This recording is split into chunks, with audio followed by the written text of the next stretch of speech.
I am Dr. Kishore Chandiramani, Assistant Professor of Psychiatry at the All India Institute of Medical Sciences, New Delhi. It's my privilege to present this video talk cum interview with a renowned teacher of Vipassana, Dr. S.N. Goenka, on Vipassana meditation and mental health. The technique of Vipassana was rediscovered by Gautam the Buddha in India about 25 centuries ago and is being practiced even today under the guidance of Sri Goenkaji. There are in all 22 permanent centers across the globe where Vipassana courses are being conducted regularly throughout the year with the help of more than 150 assistant teachers trained and appointed by him.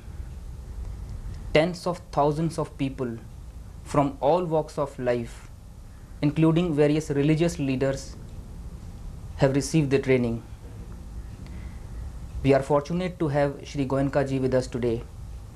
And sir, I would request you to kindly tell us about Vipassana.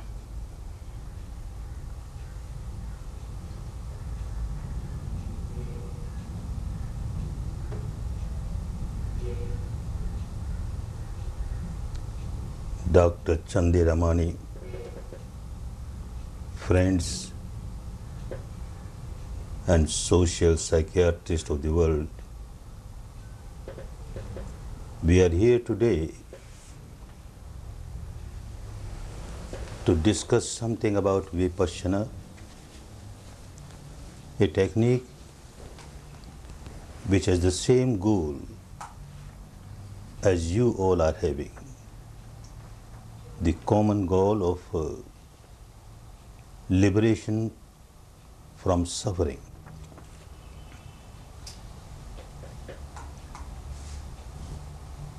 Vipassana is a very ancient technique of this country. Very laudable references are found in the most ancient literature, the Rig Veda, about Vipassana.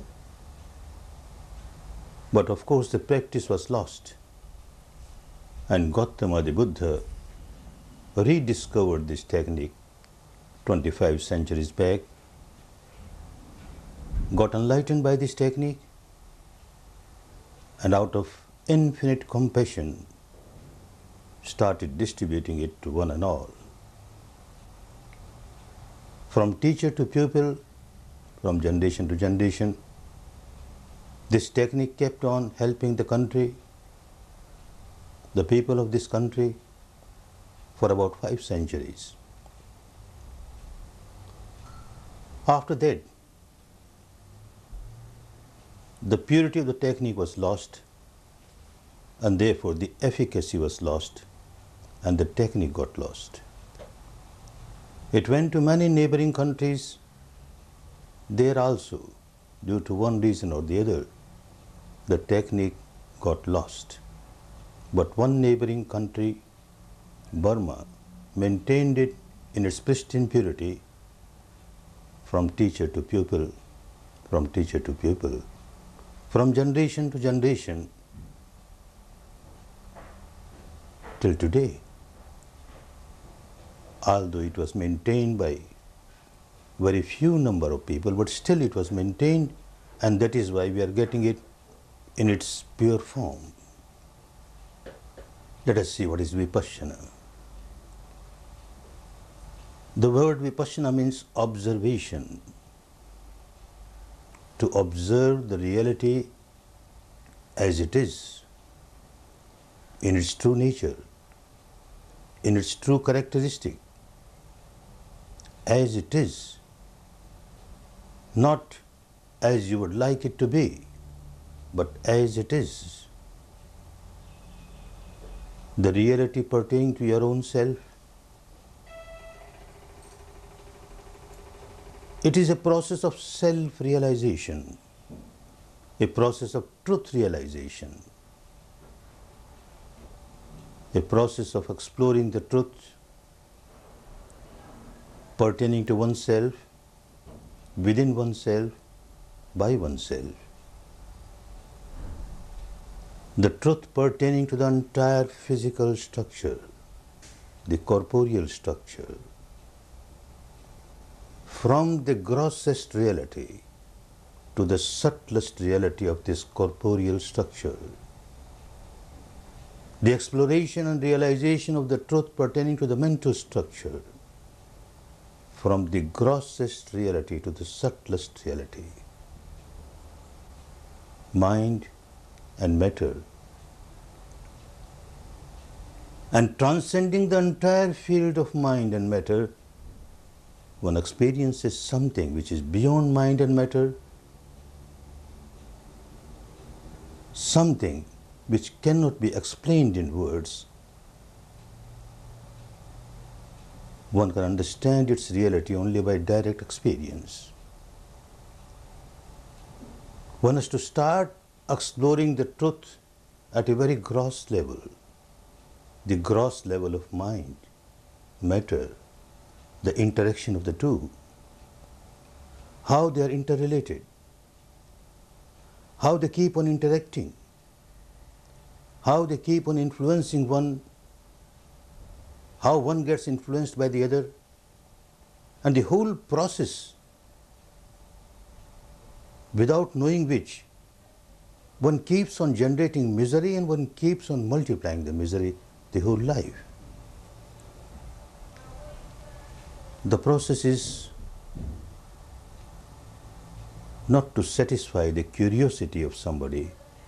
The process is actually to come out of the misery, understanding how the misery arises, where it arises, and how it multiplies and keeps on multiplying. And that is possible only if one can explore the truth of the interaction of mind and matter deep within oneself at the subtlest level. A very delicate technique, requires a very serious job, serious practice. So one has to join a camp, a Vipassana center, because one requires a very congenial atmosphere for such a job with the least disturbance from outside. And every Vipassana center has an ideal atmosphere for this purpose. It is a serious course of 10 days, a residential course. One has to stay there day and night and get just the outline of the technique. Within 10 days, it is not expected that one will become master of the technique, but a beginning is made. And then one can keep on working on it oneself and proceed further. Joining a camp, one has to see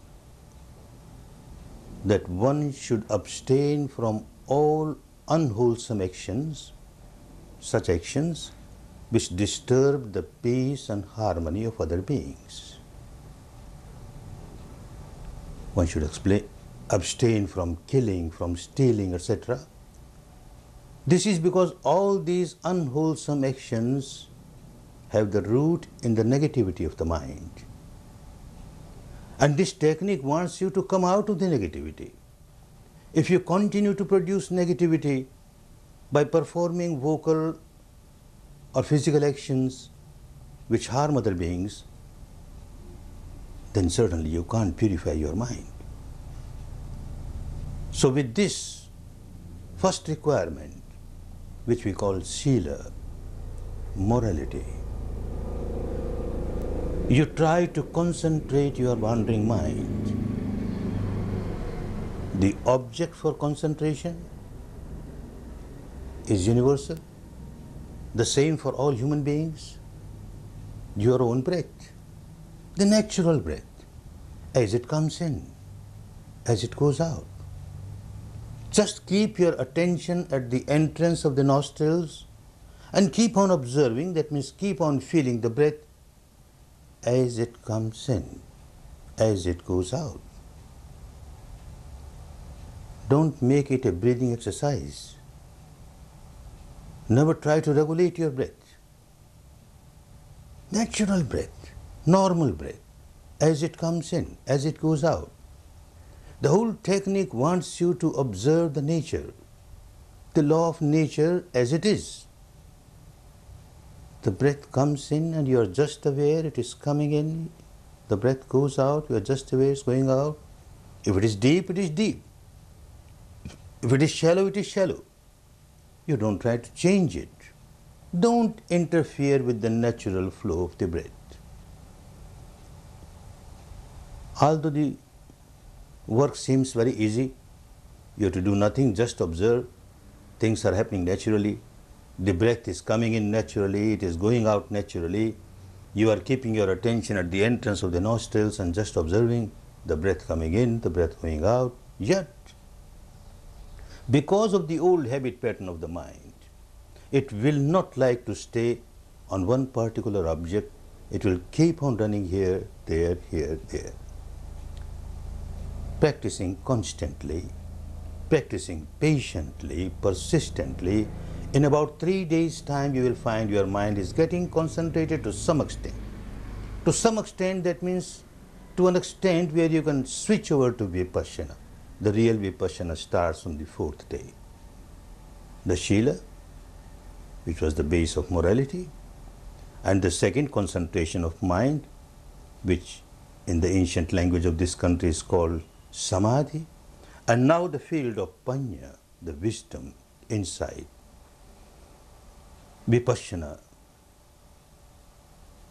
is a process of mindfulness. You are alert. All the time you are alert. You are aware. Aware, alert, mindful, not about the outside objects. Aware, alert, mindful about the reality within yourself.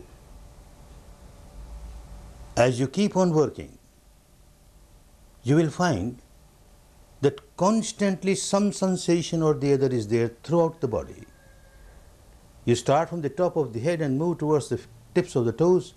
You find everywhere there is some sensation or the other. A cross sensation, a subtle sensation, a pleasant sensation, an unpleasant sensation. Now the old habit pattern of the mind was to react to these sensations. Whenever you feel pleasant sensation, you react with craving, clinging. You want it to remain, you want it to multiply. Whenever you come across unpleasant sensation, you react with aversion, with hatred. You want to get rid of it. Understand, a part of your mind is just observing. Observing all these reactions. Look, a pleasant sensation is a reason, and part of my mind is reacting with craving. Unpleasant sensation is a reason. Part of mind is reacting with aversion. Let me see. And you notice that however pleasant a sensation may be, it doesn't last forever. It passes away. However unpleasant sensation may be, it doesn't last forever. It passes away. Oh, this is a passing phenomenon. Things keep on arising and passing away, arising and passing away. And you train your mind to remain equanimous, balanced, mere observation, bare observation without any reaction. The whole technique will keep on changing the habit pattern of your mind. The habit pattern, which was nothing but a pattern of reaction, is now becoming a pattern of action, observation.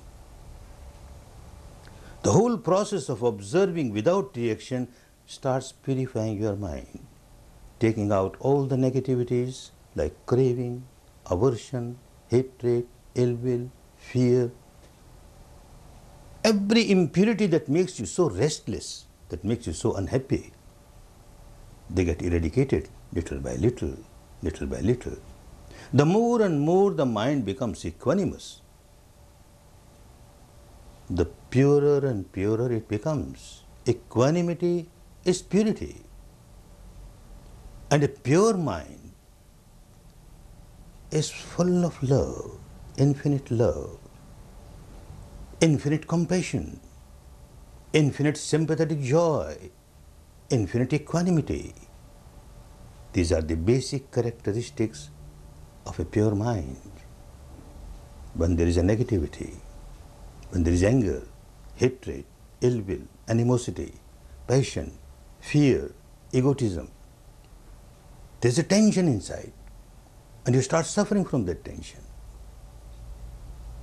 If these negativities are not there, mind is pure, equanimous mind, full of love, full of compassion, full of joy, full of equanimity, there is no suffering.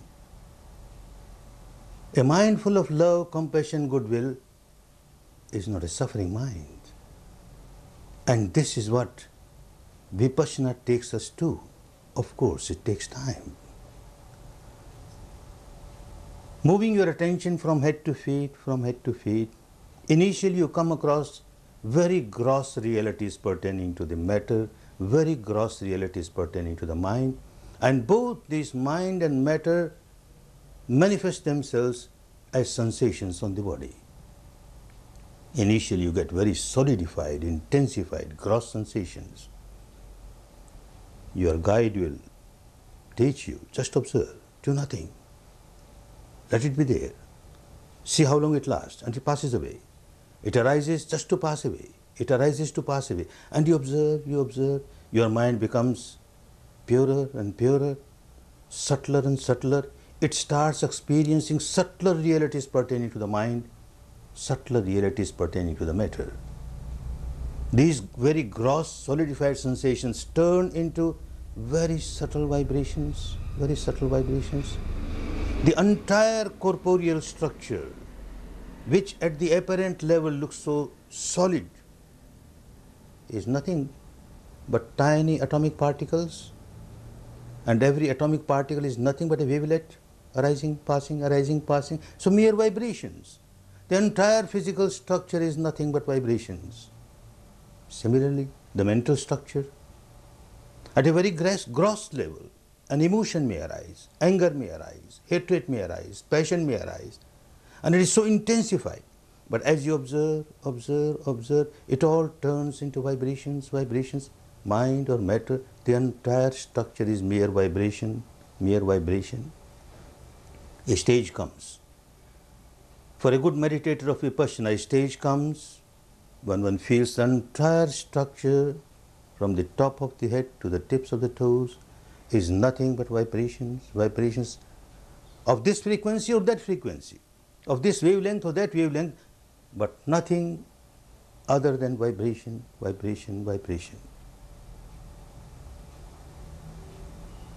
A sound comes in contact with the ear sense door. The ear sense door is nothing but vibration. The sound that has come in contact is also nothing but vibration. Eye sense door, a shape, a form, a color has come in contact, vibration coming in contact with vibration.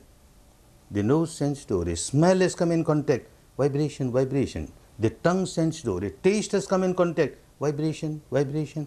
The body sense door, something tangible has come in contact, vibration. The mind sense door, a thought, a memory, a emotion comes in contact, vibration. One realizes, first important segment of the mind. Understand, mind matters most.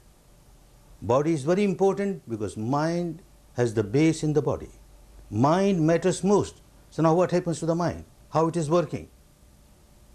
Some outside object has come in contact with the sense door. One segment of the mind will raise its head and say, well, look, something is happening. Something is happening at this sense door. This segment of the mind, its function is to cognize. Immediately, second segment of the mind will raise its head. What is happening? Its function is to recognize.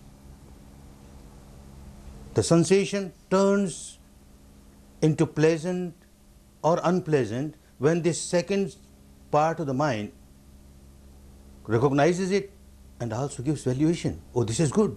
Oh no, this is bad. The moment the second part says this is good, the sensation becomes pleasant.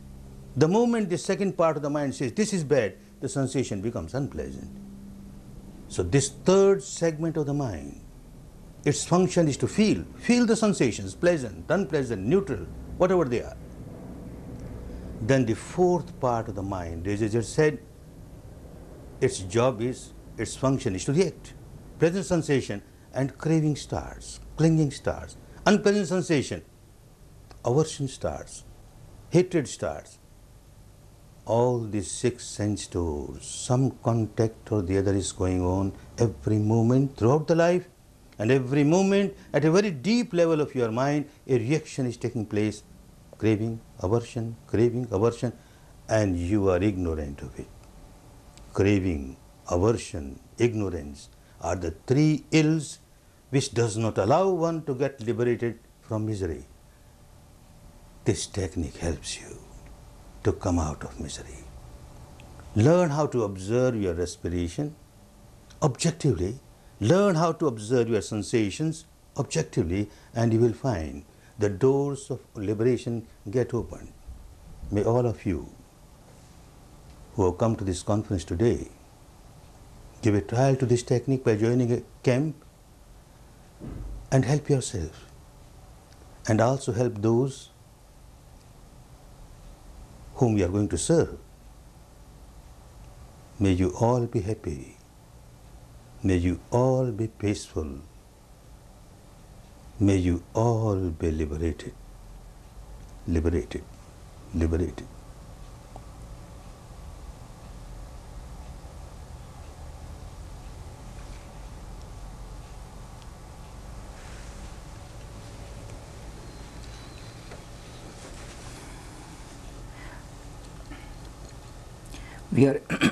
We are extremely grateful to you, sir, for an excellent exposition on Vipassana. Arising out of your exposition, there are certain points which need some clarification. Will you kindly agree to respond? Yes, go ahead. Go ahead. Sir, what is unique about Vipassana as a meditation technique? I won't like to use the word meditation, although this is common, people are using that way. But generally by meditation you mean a one-pointedness, concentration, one-pointed concentration. And Vipassana is not one-pointed concentration. When you are working with respiration at the entrance of the nostrils, then yes, but that is not Vipassana. When you start practicing Vipassana, it is observation.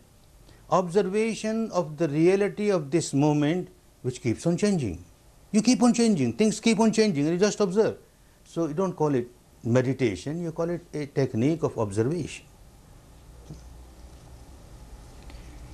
When you talk of difference from others, then yes, all those techniques which help us just to concentrate the mind on one particular object, Vipassana differs from them. Because for Vipassana, things keep on changing, the objects keep on changing. Of course, within the framework of the body, but they keep on changing and you keep on observing as they change. Sir, how is it different from other techniques where, say, words, mantras or visual images are used? Well, the same thing, because all these objects like words, mantras, visualization of certain shape or form, they are helpful to concentrate your mind on that particular object. But then you won't know what is happening within yourself. You won't know these four functions of your mind. You won't know the interplay going on, the interaction going on, the cross currents going on inside. How the mind comes in contact with the body and how there is a feeling, sensation on the body, and because of this sensation again the mind reacts, and as the mind reacts there is more sensation on the body. All that phenomena will be lost when you get your mind concentrated to a particular object. It is good just for the sake of concentration, but Vipassana differs. How does Vipassana help in coping with stress, and does it solve the unconscious conflicts? Yes, it is for that purpose only. The conflict is conflict just because your mind is reacting. Something unwanted has happened and you become very agitated because you reacted. Something wanted has not happened and you become very agitated and you reacted. And when you react, there is a tension. When there is a tension, you suffer. Vipassana takes you out of that tension. You just observe. Unwanted thing has happened, all right. Unwanted has happened. Let me see how to get rid of it, and you do everything that you have to do, but then You keep your mind balanced in your day-to-day life. Anything has happened, you keep your mind balanced and you work. When you are working with this balanced mind, you come out of suffering, you come out of stress. So this is the best solution, I would say, for coming out of the day-to-day stress in the life, because it works at the root level of your mind. But sir, if one is not reacting to life situation, is one really alive? Yes, if one was inactive, then one was dead for all purposes. And Vipassana does not want you to become inactive. Vipassana wants you to come out of reaction, but not action. Your life will be full of action. Understand, whenever you are reacting, there is an element of negativity in it. And it makes you very miserable because of this negativity that comes along with the reaction. But when it is action, then it is positive. And action comes only when your mind at the deepest level is equanimous. A situation has happened, something has happened outside, and because of that there is a sensation on the body. You observe the sensation, you know what has happened outside, and you keep your mind balanced. Now whatever decision you make will be a healthy decision, wholesome decision, and whatever action you take will be healthy and wholesome. This is how Vipassana helps you to come out of all these miseries. Does Vipassana bring about changes in the individual's level of consciousness? And if so, what are its benefits? Certainly, as I explained, the whole technique of Vipassana is such that you start from the grossest consciousness and you go deeper, deeper, deeper, deeper. So far as the matter is concerned, as I said, the gross reality of the matter, which looks like solidified matter, as you move further, deeper, deeper with this technique, you reach the stage, the entire structure is mere nothing but vibration, and you are conscious of those vibrations. It's not imagination, it's not a philosophy, it's not an intellectual game, it's not a devotional game. It is something which you have got direct experience of, and you are working on it. Your consciousness goes deeper, deeper, deeper. Similarly, at the mental level, there is a very intensified any impurity like passion or anger or hatred. You observe, with the sensation you observe, it turns into vibrations, vibrations, you go, your consciousness is going deeper, deeper, deeper. It goes to the depth of your mind and your matter. We hear that even non-Buddhists practice Vipassana. Doesn't it interfere with their religious tenets? I don't know what you mean by non-Buddhist and Buddhist. Buddha never taught Vipassana to the Buddhists. He never made anybody a Buddhist. I can't understand why technique of Vipassana is hooked up with such isms. It is far away from all these isms, dogmas, cults, etc. When Newton discovered the law of gravity, what ism was there? What ism will you call it? When Einstein discovered the law of relativity, what ism was there? So if Buddha discovered this law of reality pertaining to the mind and matter, finding out the real cause, the deepest cause of your misery and the way to come out of that misery, what ism is there? So it is applicable to one and all. And when you talk of religion, if by religion you mean such sectarian dogmas, philosophies, blind beliefs, rites, rituals, then Vipassana is far away from them. But the quintessence of all religions, if they are real religions, is altruism, helping others, be happy, make others happy. Then Vipassana is for that. Is Vipassana then a meeting ground of science and religion, since you also call it the science of mind and matter? Please explain. Yes, that's why, as I said, if the religion is purity of mind and wholesome action in life, then it is a meeting point, because Vipassana helps you to attain that religious stage where the mind is pure, saintly, and you can work in a way where you don't harm anybody, you help everybody. It is a pure science, there is no doubt about that. When you talk of dogmas and all, then they are far away from science. And Vipassana has nothing to do with these dogmas, these isms, these cults, these beliefs, these sectarian philosophies, nothing to do. Are there techniques of Vipassana other than the one you teach? And if so, what's the difference? Well, there are minor differences to start with. This technique, because it's coming from long time back, gives you a result so quick. You start with respiration at the entrance of the nostril, you start getting sensation here, you get sensation throughout the body. But there are techniques where people start working with the stomach arising, passing. Well, it helps to concentrate the mind. And then an itching starts somewhere and they are observing the itching, then a pain starts somewhere, they are observing the pain. Same technique is there, but still it takes a very long time. The ultimate goal is the same, there is no difference. Why is no fee charged for your teaching? How then are the expenses met?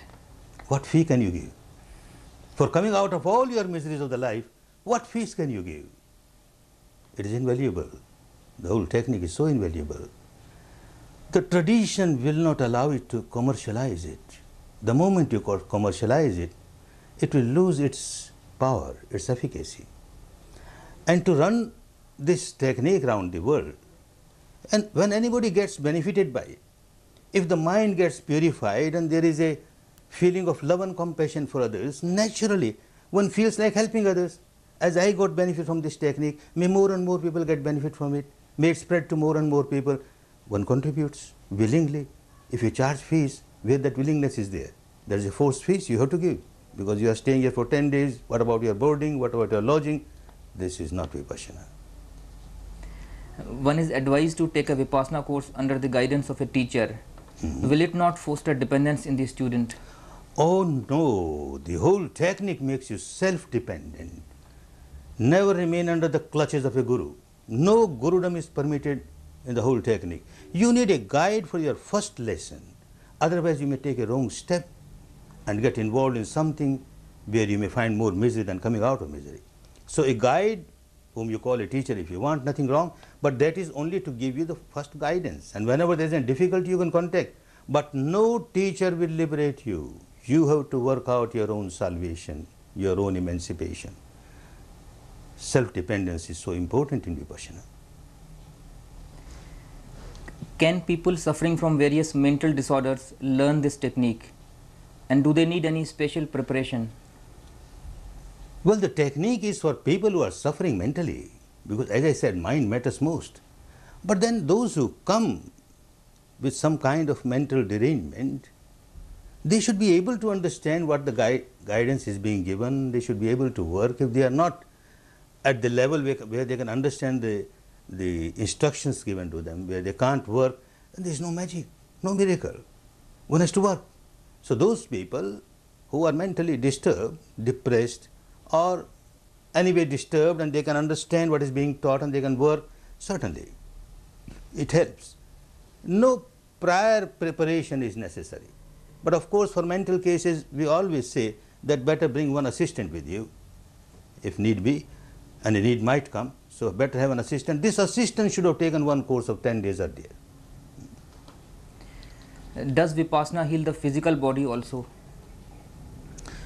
Well, all those physical ailments which are the root of the mind, the psychosomatic diseases, automatically get cured. If your mind is cured, if your mind is healthy, wholesome, then naturally those diseases which are related to an unhealthy mind will get eradicated. Yeah. How do you recommend people use this technique in daily life? It is for daily life. If you make it coming just to a 10-day course and learn this technique, and some all-powerful mighty power will just help you to come out of your misery, nothing doing. You have to apply it in life. If you can't apply in life, then it will become again a rite or a ritual or religious ceremony. It won't help. It's pure science. Science of mind and matter, science of suffering, science of origin of suffering, science of eradicating of suffering. In your daily life, something has happened and you are very much disturbed. Now when you are disturbed, you give all importance to the object of disturbance outside. You forget what is happening inside. And Vipassana will teach you, although it is true that something has happened outside, somebody has insulted you, somebody has abused you, but look what is happening inside. What sort of sensation I am having? So much of heat, so much of perspiration, so much of throbbing. What it is? Observe, observe, observe, observe. You are coming out of it. You are coming out of it. And your mind becomes balanced. Then you deal with the world the best way. And you are a better person by practice of Vipassana, living in the life of the world. Meditation is traditionally considered as retreating from society.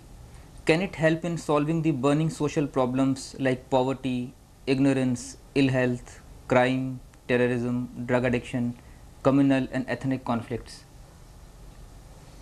Vipassana is not an escape. No. You retreat for 10 days to gain strength. You go to your hospital to gain your health, but not to live in the hospital for the whole life. You gain the health, then use it health in your day-to-day life. Somebody has to make a long jump. One retreats and then runs and makes a jump. It will be a better jump. Similarly, somebody has to throw an arrow. One pulls the arrow backward and then leaves it, it goes far. Similarly, you retreat to gain strength, but to live in the life, you have to apply Vipassana in life, make use of it. How can Vipassana help the healing and helping professionals in the pursuit of their vocation? Oh, that is a very good question. Very good question. Those who are healing people, especially mentally distressed people, if they have not practiced Vipassana, if they have not experienced the game of these vibrations, then they won't know what they are doing. Dealing with a particular patient, say who is full of fear or insecurity and the vibration that one generates, a healer or anybody, all of us have got seeds of those vibrations in us. And now that particular vibration comes in contact with the healer, and the deep-rooted fear vibration in him gets stimulated, and he vibrates those feelings himself, within himself. And although one does not know at the initial stage, but slowly, as you keep in contact with the mentally disturbed people, keep on healing them, you are becoming a mentally patient. So I recommend all those people who are doing the profession of helping others at the mental level should practice Vipassana, learn Vipassana. You serve somebody for about 10 minutes or 15 minutes, whatever it is, then retreat, 5 minutes or so, clean out yourself. Again, deal with the next patient. This is the proper way. Otherwise, you will become a bundle of misery yourself. Trying to help others, you are harming yourself. Has any scientific research been conducted on the beneficial effects of Vipassana? Yes, there is an organization called Vipassana Research Institute, which is making researches on different social fields of the life and how Vipassana is helping in all those fields. Research is going on and very good results are coming.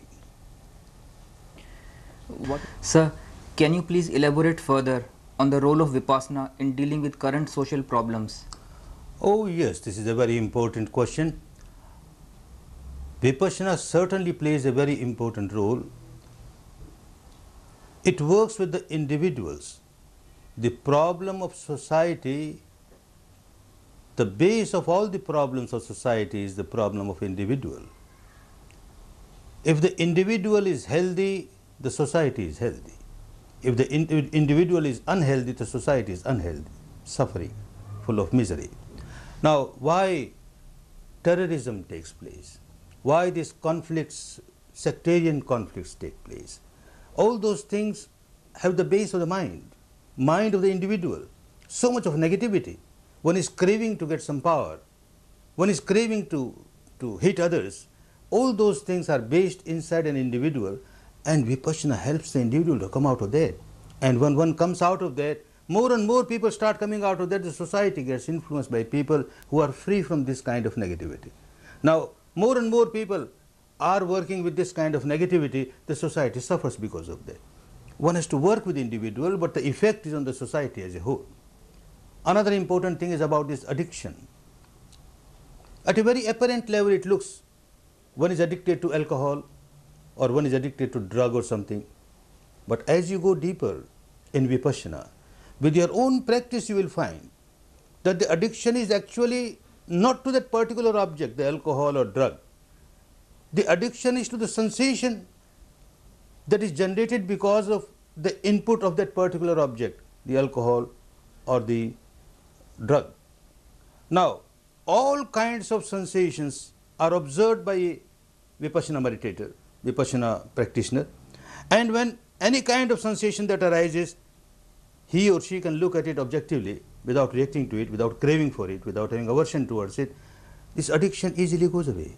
We have found cases where a large number of people who were addicted to alcohol have easily come out of it, and quite a few of drugs also have come out of it. So it is a solution, I should say, for all the ills of the society. What is your message, sir, for the 13th World Congress of Social Psychiatry being organized at New Delhi? Well, you all are here to serve the humanity, the suffering humanity, the suffering society. Excuse me to say, a lame person cannot help another lame person. A blind person cannot guide another blind person. I don't say that you are lame and you are blind, but then the strength that you need to deal with the problems of the society, the problems of the individual, you need much more strength than what you have now. Make use of this wonderful technique, gain strength, and with this technique, the more the purity of the mind you gain, the love and compassion that you generate, you will find the effect of your service to your patients is much higher, much higher. I would say, O healer, heal thyself and be happy. Much of what the Buddha taught was already available in the Indian spiritual tradition. What was then his unique contribution? Yes, the words of Buddha kept on penetrating the entire spiritual literature of our country. You can find words of Buddha everywhere in every spiritual literature of the country. But mere words won't help. The technique got lost. If you just keep on reciting those words, it won't give you any benefit. You must learn how to apply those words in life, and that is possible only when the practical Vipassana is again introduced to the society, and this is what is being done now. How does Vipassana help in improving interpersonal relationships between husband and wife, child and parent, and man and man? You see, all these problems, interpersonal problems, the base is tremendous amount of attachment towards one's own ego, tremendous amount of attachment towards one's own likings, aspirations, dreams, and when they don't get fulfilled, then you start quarreling. This technique takes out all that, and you are a more balanced person. Something has not happened according to your liking, so what? You don't get agitated because of that. You do your best to get your thing done according to your wishes, but that doesn't mean that you disturb others, that you harm others, and this is how interpersonal relationship will become better and better. Most therapies are culture specific and cannot be easily transported to another culture. We would like to know about the applicability of Vipassana in Western settings. Well, this is the beauty of Vipassana, that no cult is involved in this. No cult, no culture. What's there? It's pure science of mind and matter. Like your yoga exercises, you do asanas, you do pranayam. What cult is involved there? You want to keep your body healthy. A Hindu can practice this, a Muslim can practice this, a Christian can practice this, an American, a Russian, everybody can practice and get benefit. Similarly, this is an exercise to make your mind healthy. You observe your respiration, what Hinduism about it, what Buddhism about it, what Christianity about it. You observe your sensation and maintain equanimity with that, what Hinduism, what Buddhism, what Christianity, what American, what Russian. It is universal. The breath is universal. The sensations are universal. And your blind reaction to them and becoming miserable because of this reaction is also universal. You come out of it by observing it, observing it, observing it. This is also universal. The melody is universal, so the remedy has to be universal, and Vipassana is a universal remedy. How does one reconcile the two seemingly opposite principles mentioned in Buddhist literature, that is, the law of cause and effect and free will? I don't know what the Buddhist literature say, but I know very well what Buddha said. In the words of Buddha, they are not contradictory, they are complementary. Things happen according to law of nature. You have sown a seed of anger. When you sow a seed of anger, you become miserable. Then and there you are getting the fruit. But then this habit pattern of sowing the seed of anger, seed of anger, seed of anger multiplies, multiplies, multiplies.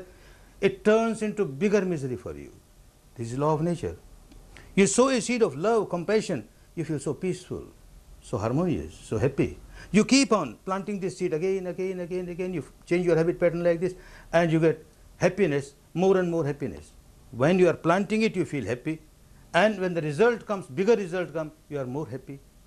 This is the law of nature. And this is 100% with you. There is no other power which is making you to generate or to sow the seed of unhappiness. If you are aware, you are conscious of what you are doing at this moment. Whatever you have done in the past is gone. Whatever you will do in the future, you will do only when the future becomes present. But this technique wants you to remain aware of the present, this moment. What you are doing at this moment. Are you sowing the seed of anger? Are you sowing the seed of love, compassion? If you are aware, if you are conscious, you are coming out of your habit pattern. And so it is complementary to the whole law of nature. You are working in line with the law of nature to help yourself. Most Indian schools focus on the activation of the various chakras and kundalini along the spinal cord. How does Vipassana explain these phenomena? Well, we are not here to compare and contrast different techniques. But one thing, very humbly, I would say that these people, whoever are practicing the sensations on the so-called chakras or the sensations on the spinal cord, if they learn how to observe those sensations objectively without reacting to them, without getting elated, oh, I got wonderful kundalini now, then you are losing your balance. Without that losing balance, if you are just observing it, it becomes Vipassana and you get all the benefit out of it.